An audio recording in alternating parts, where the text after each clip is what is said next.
एक राम के नाम है धुला के राधे से राजत है सुनाना। ये गुरु बाबा जी ला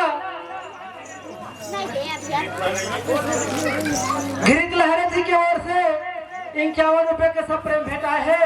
तो भैया ला बार बार जय सतनाम जय सतनाम जय सतनाम। तो बाबा जी ला एक राम लोहझर लहझर में बलावत है संगवारी। कैसे बलावत है? एक बलावत हो सुनना सुनाना। आबे आबे बाबा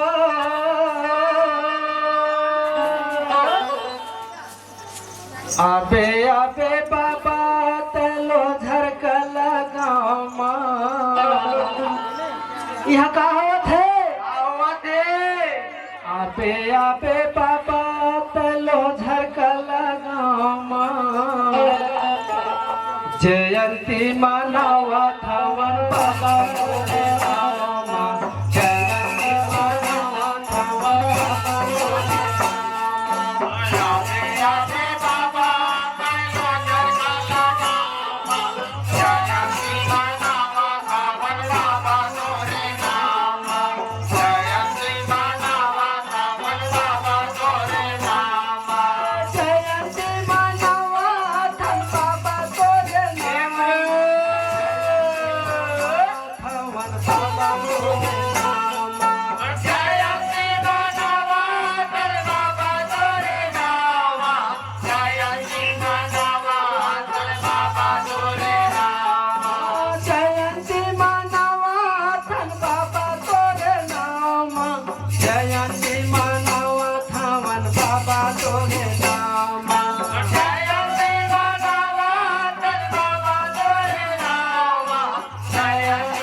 ये सुरहिन गैया के गोबर मंगाए। एक कड़ी बसा एक कड़ी।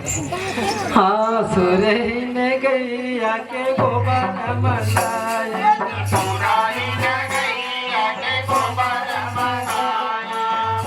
धरी अंगना में हमी पाए।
घासीदास बाबा की, संत समाज की।